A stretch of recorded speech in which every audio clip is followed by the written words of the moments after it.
क्या लगता है जो राहुल गांधी सबसे बड़ा मुद्दा उठाए हैं वोट चोरी का, क्या सही में बिहार में वोट चोरी हो रहा है? अगर राहुल गांधी जी ने मुद्दा उठाया तो हो ही रहा। वैसे भी चोरी का आरोप तो बिहार पे हमेशा से लगता रहा है। कभी चारा चोरी, तो कभी कुछ चोरी, तो कभी वोट चोरी, तो कभी एग्जाम चोरी, है ना।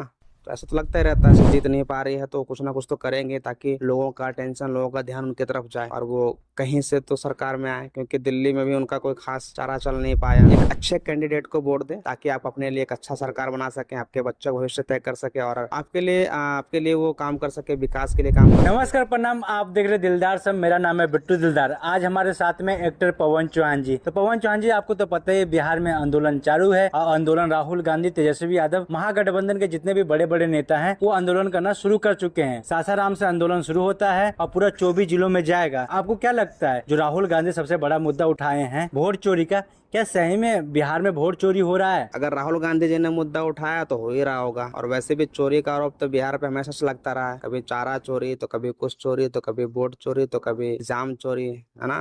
तो ऐसा तो लगता ही रहता है। और ऐसे धांधली तो होती है। देखो, जब भी इलेक्शन का टाइम आता है ना तो हर कोई चाहता है कि उसकी पार्टी सत्ता में आए या उसकी सरकार बने। तो कुछ ना कुछ साम दाम दंड भेंट तो अपनाते ही हैं लोग। तो कुछ ना कुछ खुराफाती तो कर ही रहेंगे, तभी तो राहुल गांधी ने ऐसा मुद्दा उठाया। बाकी राहुल गांधी के बात पे मुझे उतना भरोसा लगता नहीं, क्योंकि वो कभी भी कुछ भी बोलते हैं। उनकी जो बातें होती है जहाँ तक वो तर्कलेस होती है, मतलब उसका कोई तर्क होता नहीं है। तो देखते हैं, लेट्स सी क्या होता है, क्या सच में वोट चोरी हो रही है या नहीं हो रही है, वो तो समय बताएगा। काहे कि राहुल गांधी एक ना एक वीडियो साझा कर देते हैं अपने इंस्टाग्राम पे, फेसबुक पे, ट्विटर पे, कि लोगों को खड़ा करवाते हैं और लोगों से बुलवाते हैं कि हाँ मेरा वोट कटा है, मेरा ये हुआ है, फलना हुआ है, मैं वोट नहीं दे पा रहा हूँ। हाँ, डॉक्यूमेंट्री बनाते रहते हैं वो। और यही होता है यार, मतलब आप बिना मतलब में आप चर्चे में बनना चाहते हैं, क्योंकि उनकी सरकार कहीं से उनकी पार्टी जो कहीं से जीत नहीं पा रही है तो कुछ ना कुछ तो करेंगे ताकि लोगों का अटेंशन, लोगों का ध्यान उनकी तरफ जाए और वो कहीं से तो सरकार में आए, क्योंकि दिल्ली में भी उनका कोई खास चारा चल नहीं पाया। बीजेपी भी आ गई, अब बिहार में ऑलरेडी बीजेपी है, एनडीए की सरकार है। तो वही है। तो इस बार भी उनको लग रहा होगा कि कुछ करके आप अपनी तरफ कुछ वोट वोट खींच ले। तो इस बार मैं बिहार की जनता से सिर्फ यही कहूंगा कि आप एक अच्छे कैंडिडेट को वोट दें ताकि आप अपने लिए एक अच्छा सरकार बना सकें, आपके बच्चे भविष्य तय कर सके और आपके लिए वो काम कर सके, विकास के लिए काम कर सके, ना कि विनाश के लिए काम करे। तो आपको लगता है कि ये जो आंदोलन है वो सक्सेसफुल जा पाएगा, लोग उनके बातों को मानेंगे कि सही में बिहार में वोट चोरी हो रहा है? सक्सेसफुल तो देखो तभी होगा जब ये साबित हो पाया कि हाँ चोरी हुआ है, क्योंकि कुछ भी कह देने से नहीं होता कि चोरी हो ही गया है। अब मैं उसको बोल दूं कि उसने मेरा पर्स चुराया है और मैं उसको साबित ना कर पाऊँ चुराया है कि नहीं चुराया है, तो वो चीज़ है ना। तो जब तक ये राहुल गांधी अगर कह रहे हैं, उन्होंने आरोप लगाया, तो उनको साबित भी करना होगा। अगर साबित नहीं कर पाएंगे तो फिर वो खुद छोटे बन जाएंगे, है ना। वो बीच में मतलब उनकी फिर टेंशन कम हो जाएगी और वो ऐसे आदमी बन जाएंगे जिनकी बातों का कोई वैल्यू नहीं होता है ना। तो वो चीज़ है। तो यही है कि उल्टी पुल्टी हरकत करके एक इंसान खुद की छवि खराब करता है, खुद की वैल्यू को कम करता है। बट अगर ये साबित कर देते हैं, अगर साबित होता है कि सच में वोट की चोरी हो रही है, हालांकि भाजपा के ऊपर हमेशा से वोटिंग चोरी का आरोप लगता रहा है कि वोट चोरी की गई है, वोटिंग मशीन में छेड़छाड़ की गई है और वोटिंग जो बूथ होता है वहां पर धांधलेबाजी की गई है, रंगदारी की गई है। तो और ये होता भी है कहीं ना। तो मैंने कहा ना कि हर कोई चाहता है कि उसकी सरकार, उसकी पार्टी सत्ता में आए, सरकार बने, तो कुछ ना कुछ तो करते ही है ना।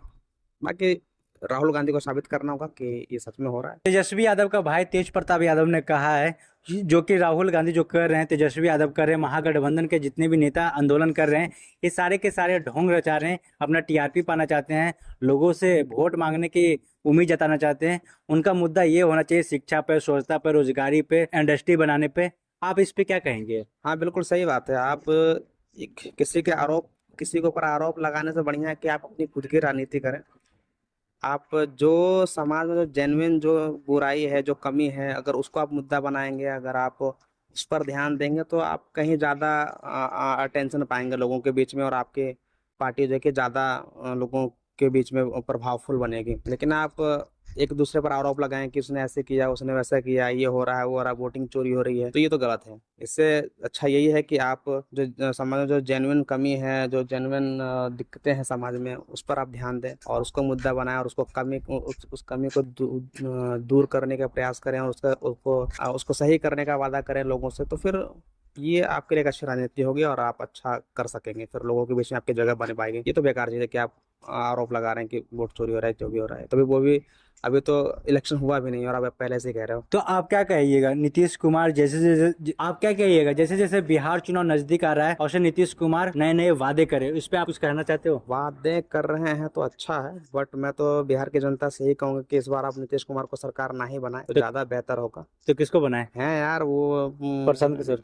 प्रशांत किशोर हो गए और ये चिराग पासवान हो गए, सब पढ़े लिखे कैंडिडेट हैं, आप इन लोग को चुने, ये ज्यादा अच्छा बेहतर भविष्य बना पाएंगे बिहार के। हालांकि नीतीश कुमार ने भी काम किया है, अच्छा काम किया था उन्होंने भी, बट बहुत अच्छा काम नहीं किया। तो चिराग पासवान तो उन्हीं का टीम के हैं, नीतीश कुमार के। हाँ तो पर कुर्सी पे उनको ही होना चाहिए ना, चिराग पासवान को ही, अच्छा। नीतीश कुमार को नहीं होना चाहिए। क्योंकि नीतीश कुमार में आई नो उनके अंदर एक्सपीरियंस है, लेकिन क्या कहते हैं, कभी कभी क्या होता है ना कि अब टैलेंट ज्यादा मायने कर जाता है बुजुर्ग होने के हाँ, कारण। हाँ, क्योंकि उनकी कई बार देखा हमने कि उनकी जो बातें कई बार बड़ी अटपटी होती है, कुछ भी बोल जाते हैं, कुछ भी कहते हैं, और बातें तभी बोलते जब उनके माइंड से उनकी मानसिकता वैसी होती है ना, तो वही चीज़ है। और नीतीश कुमार को वैसे भी रिटायरमेंट ले ही लेना चाहिए और चिराग पासवान को लाकर खड़ा कुर्सी पर बैठाना चाहिए, ताकि वो अच्छा बेहतर भविष्य बना पाए। और क्योंकि पढ़ा लिखा कैंडिडेट है यार वो, मतलब ऐसा नहीं है कि कुछ भी वैसे मतलब बस पावर में और रंगदारी में और पैसे पे जीत कर बन गए। वो पॉलिटिकल फैमिली से बिलोंग भी करते हैं और एक पढ़े लिखे इंसान भी हैं, और उन्होंने फिल्में वगैरह भी किए, तो उनका अच्छा ज्ञान है कि पॉलिटिक्स क्या होती है, विकास क्या होता है, विनाश क्या होता है ना, विश्वास क्या चीज़ होती है। तो ये मेरे लिए तो यही कहूँगा कि या तो चिराग पासवान को ले लो या फिर प्रशांत किशोर का। प्रशांत किशोर को आप उनको बनाओ। तो ये थे पवन चौहान जी, जो कि बिहार के बारे में बताए, बिहार को किसको राजनीतिक में नया मुख्यमंत्री बनाना चाहिए उनके बारे में बताया। क्या इनके बातों से सहमत है? कमेंट करके जरूर बताइएगा। जय हिंद, जय भारत।